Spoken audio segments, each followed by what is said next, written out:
En el pequeño y pintoresco pueblo de La Alberca, en la Sierra de Salamanca, vivía una familia que parecía sacada de un relato clásico lleno de luchas, amor y tradiciones. Alejandro y Carmen se habían casado hacía poco, y Alejandro sabía muy bien que junto a su amada llegaba un bonus inevitable, su suegra, doña Luisa María. Una mujer que, para muchos, era una fortaleza inexpugnable, tan firme como los robles de la dehesa y tan directa que sus palabras podían cortar el aire con la misma fuerza que el viento de la sierra en invierno.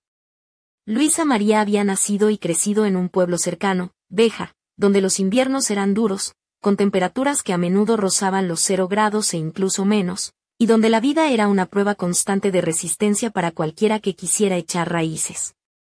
Su padre, un minero de la zona que trabajaba en las vetas de la montaña, había fallecido en un accidente, dejando a su madre con 3 hijos que criar en medio de la dureza del campo salmantino. Luisa, siendo la mayor, desde muy joven tuvo que ponerse a trabajar en la fábrica textil del pueblo, donde cosía telas durante interminables jornadas para sacar adelante a sus hermanos pequeños, ayudándoles con las tareas bajo la tenue luz de una lámpara de aceite. Por eso, su mirada sobre el mundo estaba teñida por reglas estrictas y una firme convicción: los hombres debían ser pilares, como los troncos de los robles, y no soplos de viento que vienen y van. Antes incluso de la boda, Luisa María había observado a Alejandro con ojos críticos en las reuniones familiares. Él, un ingeniero que trabajaba en una pequeña empresa de maquinaria agrícola en Salamanca, siempre con una sonrisa fácil, bromas y una comunicación ligera, podía aliviar tensiones con anécdotas de la fábrica o chistes que sacaban una carcajada hasta del vecino más serio. Pero para Luisa, ese carácter era un defecto. Demasiado alegre, blando como un cojín de plumas y un desastre en casa, que ni una bombilla cambia sin ayuda, le espetaba a Carmen mientras tomaban el café en la cocina de aquel piso antiguo en el centro de la alberca, con las paredes desconchadas y una maceta con geranios en el alféizar. La vida, hija mía, no es un circo de payasos. No se vive de sonrisas y cuentos. Hace falta algo más serio, manos fuertes y carácter duro. A ver si tu Alejandro aguanta el primer invierno cuando se congelen las tuberías o se caiga el techo de esta casa. Carmen, una maestra de primaria dulce y paciente que enseñaba a los niños del colegio del pueblo a leer y a contar, suspiraba, removiendo el azúcar en la taza. Mamá, es buena persona. Dale tiempo. No es como esos chicos de tus historias. Es cariñoso, siempre ayuda con los deberes de la clase o me abraza cuando llego cansada del trabajo. Alejandro no se ofendía por esas palabras. Se le resbalaban como el agua en las plumas de un pato después de un chaparrón. Él, hijo de una familia numerosa de la provincia de Valladolid, había aprendido de niño con su padre, un exmilitar, que la verdadera fuerza no está en los puños sino en la paciencia y en saber esperar el momento adecuado. El tiempo pone todo en su sitio, como las conservas en la despensa, decía su padre en la mesa, cortando pan en rebanadas gruesas para repartir entre sus 5 hijos. Alejandro recordaba esas lecciones cada vez que ayudaba en casa. Lavaba los platos después de la cena mientras Carmen guardaba la ropa en el armario, arreglaba la puerta chirriante del pasillo que se movía con el viento, o incluso preparaba sus famosos pimientos rellenos siguiendo la receta de su abuela, con carne picada, cebolla, pimiento y una salsa espesa que servía con arroz blanco y perejil fresco. Prueba, Luisa María, le ofrecía con una sonrisa cuando ella venía los domingos con bolsas llenas de verduras de su huerto. Esto es de mi infancia. Mi abuela decía que la clave está en la paciencia. Pero ella solo fruncía el ceño y mascaba lentamente.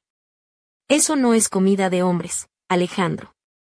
Un hombre de verdad arregla la tapia y el tejado, no se entretiene con estas cosas.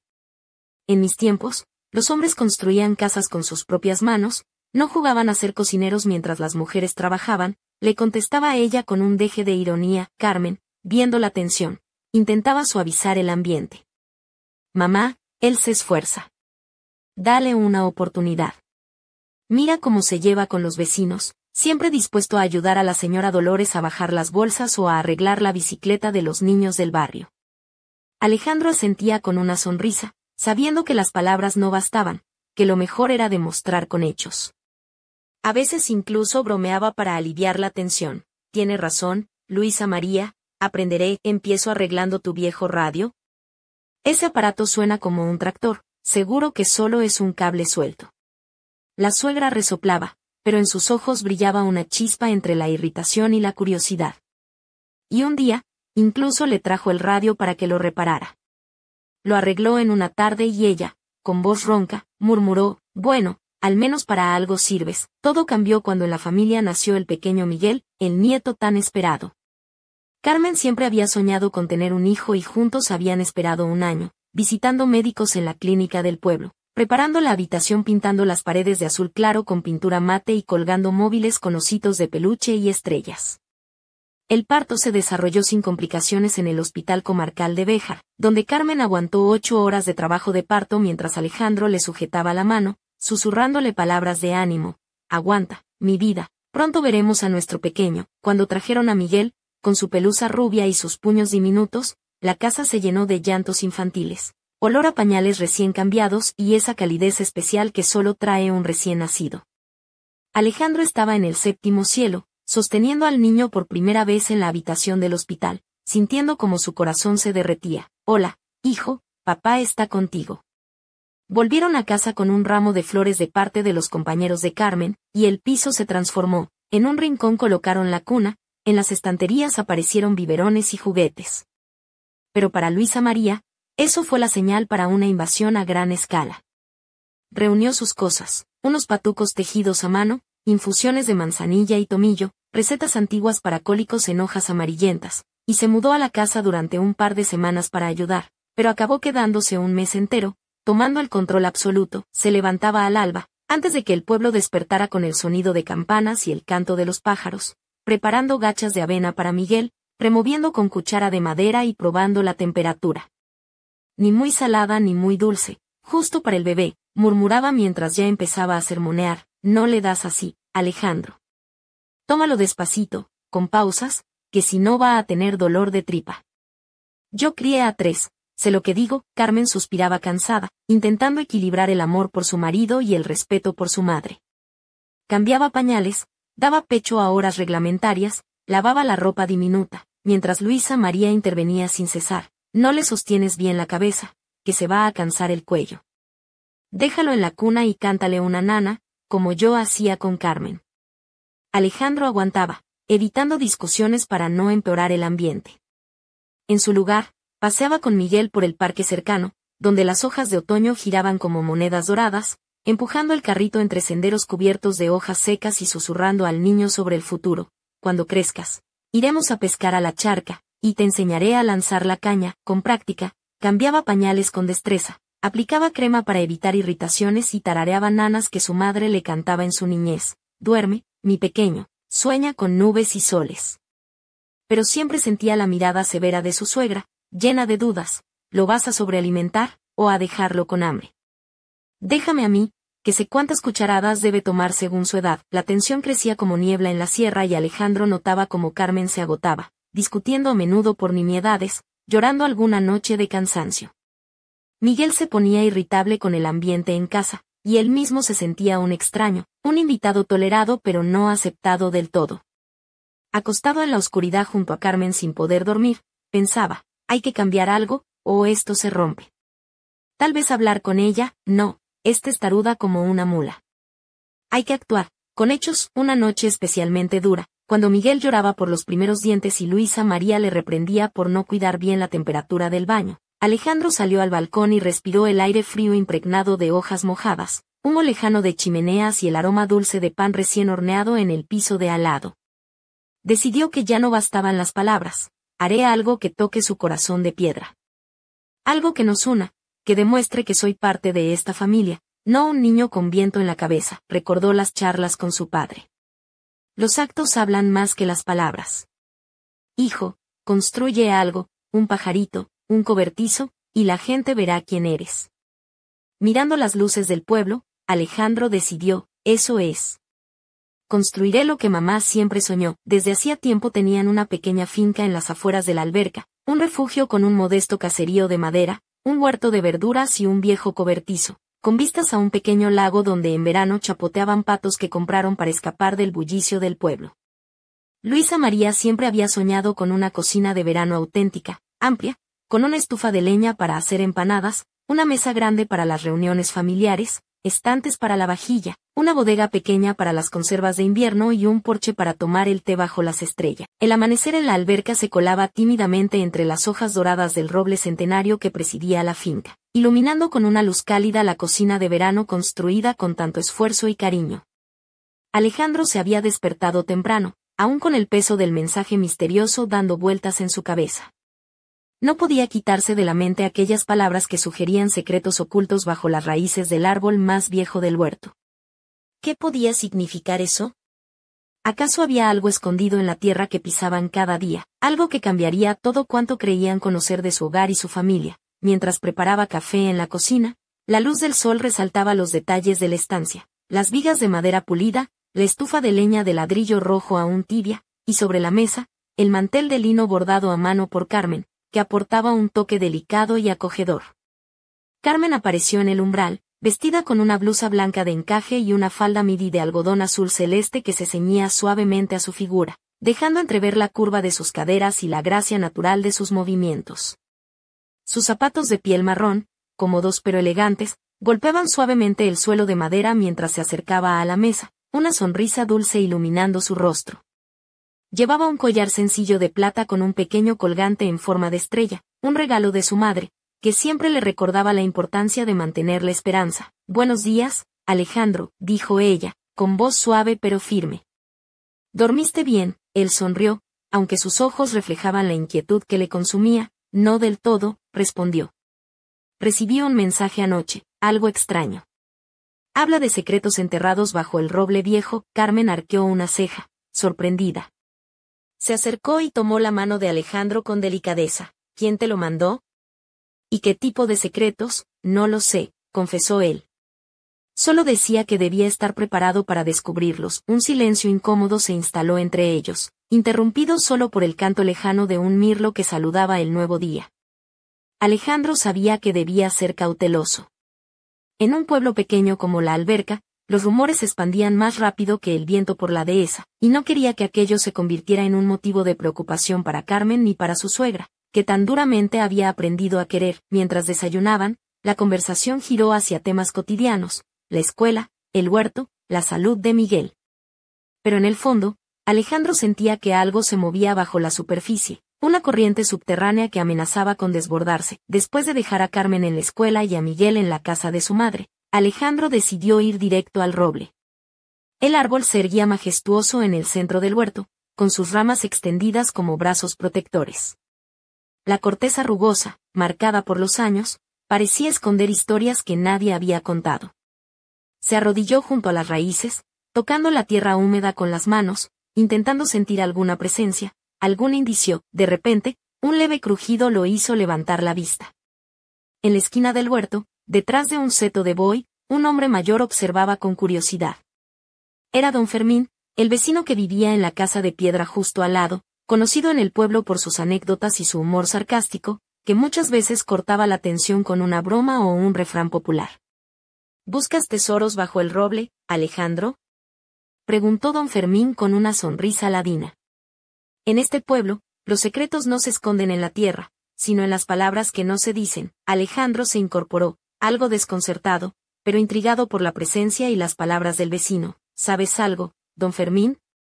El hombre se encogió de hombros, pero sus ojos brillaban con una chispa de complicidad. «Quizás sí, quizás no.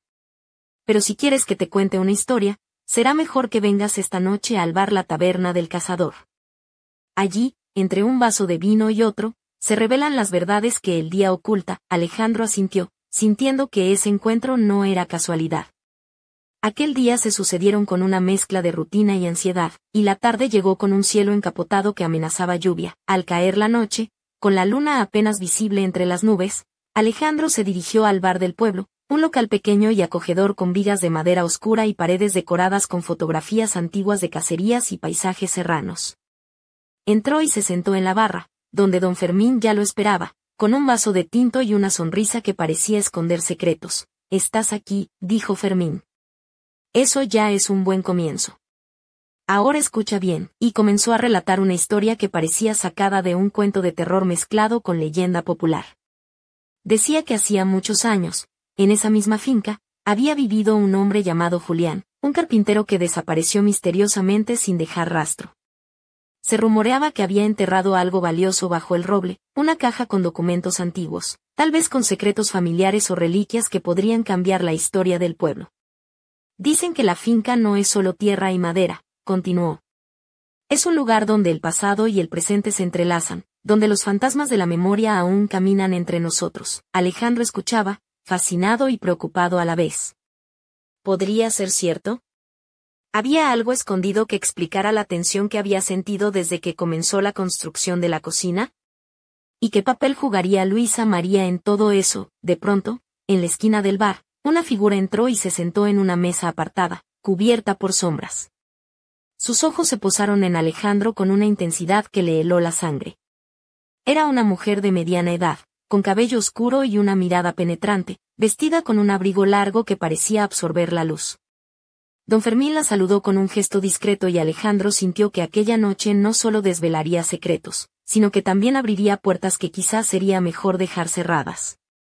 El eco de las palabras de aquella mujer resonó en su mente mientras la noche avanzaba. Cuidado con lo que buscas, Alejandro.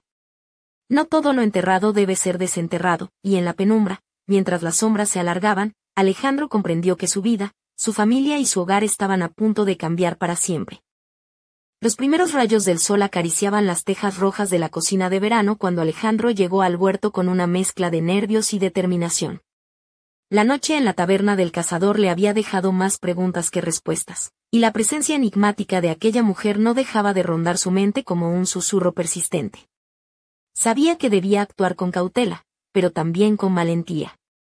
El misterio bajo el roble llamaba, y él estaba dispuesto a desentrañarlo. Vestía una camisa de lino blanca, ligeramente arrugada por el sueño, y unos pantalones de algodón beige que le permitían moverse con soltura entre la maleza. Sus botas de cuero, ya gastadas por los días de trabajo en la construcción, crujían sobre la hojarasca seca. En la muñeca llevaba una pulsera de cuero trenzado, regalo de Carmen, que le recordaba la fuerza de su familia y la necesidad de protegerla. Al acercarse al árbol, notó que la tierra junto a las raíces parecía removida recientemente, como si alguien hubiera estado allí antes que él. La sensación de intranquilidad creció, pero decidió seguir adelante. Con una pala que había traído del cobertizo, comenzó a cavar con cuidado, sintiendo como la tierra cedía bajo sus manos. Mientras trabajaba, recordó las palabras de su suegra, Luisa María, y la manera en que ahora, después de todo, había empezado a confiar en él. Aquella mujer fuerte, con su vestido de flores y delantal de encaje, que cada mañana preparaba el desayuno con la precisión de quien sabe que el hogar es un refugio en medio del caos, había sido un pilar inesperado. Su carácter firme, sus ojos siempre vigilantes y su voz clara como el agua de un manantial, le habían enseñado que la familia era más que sangre, era un compromiso, una batalla diaria. De repente, la pala chocó con algo duro. Alejandro detuvo el movimiento y limpió la tierra con las manos. Allí, semioculto bajo las raíces, apareció un pequeño cofre de madera, cubierto de musgo y tierra. Lo levantó con cuidado, el corazón latiéndole con fuerza mientras sentía el peso del pasado en sus manos. Abrió el cofre lentamente, y dentro encontró una serie de documentos amarillentos, sellos de papel lacrado y una antigua medalla de plata con inscripciones que apenas podía descifrar. Entre las hojas, un diario manuscrito llamó su atención. Al leer las primeras líneas, supo que estaba frente a la historia oculta de Julián, el carpintero desaparecido, y con ella, al menos una parte del misterio que envolvía la finca y quizás a toda la familia. De repente, sintió una presencia detrás. Giró rápidamente y se encontró con Luisa María, que lo observaba con una mezcla de orgullo y tristeza, sus ojos arrugados por el tiempo pero brillantes, y en su mano, una taza de café humeante que ofreció sin decir palabra. Sabía que lo encontrarías, dijo ella con voz firme. Este secreto ha estado guardado demasiado tiempo. Es hora de que sepamos la verdad, pero también de que estemos preparados para lo que venga. Alejandro asintió, comprendiendo que aquel hallazgo no era solo un descubrimiento histórico, sino un punto de inflexión para ellos como familia. Mientras el sol ascendía y bañaba la cocina de verano con luz dorada, supo que su vida nunca volvería a ser la misma. El pasado había emergido de la tierra para reclamar su lugar en el presente, y ellos debían estar listos para enfrentarlo juntos. La brisa matutina acariciaba suavemente las cortinas de lino de la cocina de verano cuando Alejandro y Luisa María se sentaron a la mesa con los documentos extendidos entre ellos. El aroma a café recién hecho y pan tostado llenaba el aire, contrastando con la gravedad de lo que tenían ante sí.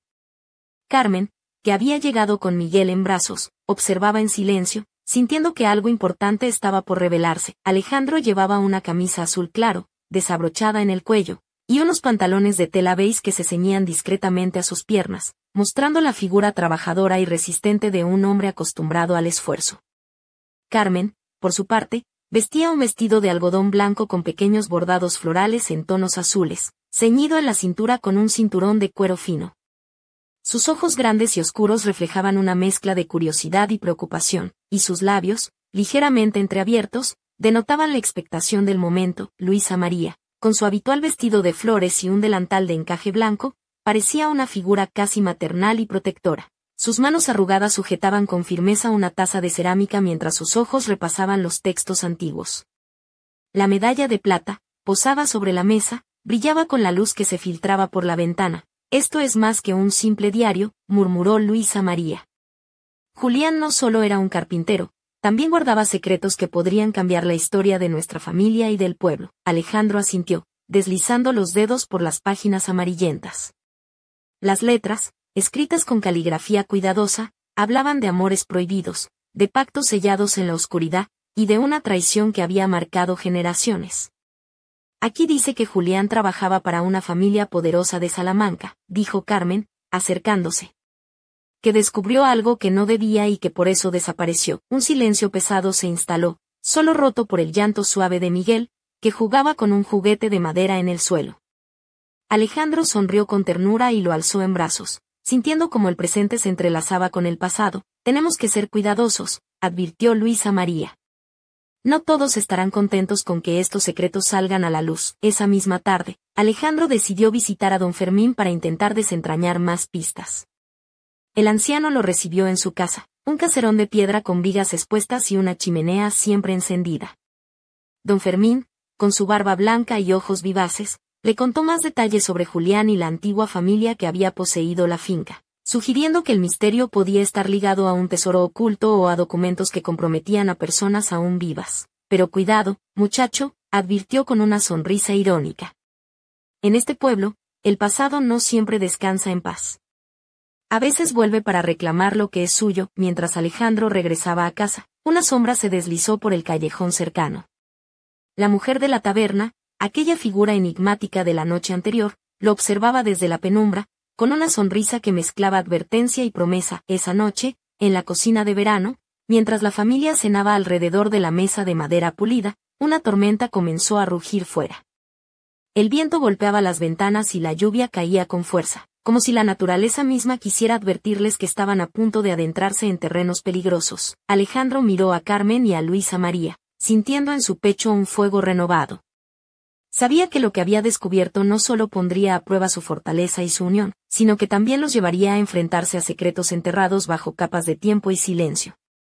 Y mientras las sombras danzaban en las paredes iluminadas por la luz cálida de la estufa, un pensamiento cruzó su mente. ¿Hasta dónde estaban dispuestos a llegar para proteger lo que amaban? ¿Y qué precio tendrían que pagar por la verdad? El eco lejano de una puerta que se cerraba con fuerza en la noche les recordó que la historia apenas comenzaba, y que detrás de cada secreto, siempre hay alguien vigilando. El amanecer en la alberca llegó envuelto en una neblina densa que cubría los campos y las calles empedradas del pueblo, otorgándole un aire casi irreal, como si el tiempo hubiera decidido detenerse para escuchar los susurros del pasado. En la cocina de verano, la familia se reunió en torno a la mesa de roble, donde el diario de Julián y los documentos antiguos seguían abiertos, testigos silenciosos de secretos largamente guardados. Alejandro, con la camisa de franela remangada hasta los codos y las manos todavía marcadas por el trabajo en la finca, repasaba con atención cada palabra escrita en aquella letra antigua y cuidadosa. La luz suave que entraba por la ventana resaltaba las líneas de su rostro, marcadas por la determinación y una sombra de preocupación. Carmen, vestida con un jersey de lana gris y una falda larga de algodón, lo observaba con una mezcla de admiración y miedo, mientras acunaba a Miguel, que dormía plácidamente en sus brazos. Luisa María, con su vestido de flores y el delantal manchado de harina de las últimas empanadas que había preparado, se sentó a su lado, Sus ojos profundos y arrugados reflejaban una mezcla de orgullo y melancolía. Estas páginas hablan de mucho más que un simple carpintero desaparecido, dijo ella con voz firme. Julián fue testigo de algo que pudo cambiar el destino no solo de nuestra familia, sino de todo el pueblo. Alejandro asintió, sintiendo el peso de aquellas palabras. Sabía que el camino que tenían por delante no sería fácil. La historia de Julián hablaba de alianzas rotas, de secretos oscuros y de decisiones que aún resonaban en los muros de las casas y en las voces de los habitantes. Decidió que era hora de buscar respuestas fuera de la finca. Se puso la chaqueta de cuero marrón, la misma que había usado durante sus jornadas de trabajo, y salió hacia el centro del pueblo. La plaza estaba tranquila, con apenas unas pocas personas paseando y los comerciantes abriendo sus tiendas. Se dirigió a la antigua biblioteca municipal, un edificio de piedra con estanterías llenas de libros polvorientos y documentos olvidados. Allí, entre pergaminos y archivos, esperaba encontrar alguna pista que arrojara luz sobre la misteriosa desaparición de Julián y la naturaleza de sus secretos. Mientras hojeaba unos registros antiguos, sintió una presencia detrás de él. Volvió la cabeza y vio a la mujer de la taberna, aquella figura enigmática que tantas veces había aparecido en sus pensamientos. Vestía un abrigo largo oscuro y un pañuelo que le cubría parcialmente el cabello. Sus ojos, intensos y profundos, parecían guardar un conocimiento que él aún no alcanzaba a comprender. No es casualidad que estés aquí, dijo en voz baja. Lo que buscas está más cerca de lo que imaginas, pero también más peligroso. Alejandro la miró fijamente, consciente de que aquella mujer encarnaba un enigma que estaba destinado a desvelar. Sería ella la clave para entender el pasado que se escondía bajo el roble. Esa misma noche, de regreso en la cocina de verano, la familia se preparaba para cenar cuando un golpe fuerte resonó en la puerta. Alejandro abrió y encontró a don Fermín, con el rostro serio y las manos temblorosas, sujetando una carta amarillenta. Esto acaba de llegar, dijo con voz grave. Es un aviso. Alguien quiere que dejéis de buscar. El silencio invadió la estancia mientras Alejandro tomaba la carta y la desdoblaba. Las palabras que leyó hicieron que un escalofrío recorriera su espalda, amenazas veladas, advertencias de que había secretos que no debían salir a la luz, pero en lugar de miedo, sintió una determinación renovada. Miró a Carmen, a Luisa María, y supo que juntos podrían enfrentar cualquier oscuridad. Sin embargo, en el reflejo de la ventana, una sombra se deslizó rápidamente, observando, esperando el momento oportuno para actuar. La historia que comenzó con un matrimonio y una cocina de verano se había convertido en una batalla silenciosa, donde el amor, la lealtad y el coraje serían las armas para enfrentar un pasado que no descansaría hasta reclamar su verdad. Y mientras la lluvia tamborileaba en los cristales, Alejandro comprendió que el verdadero desafío apenas comenzaba.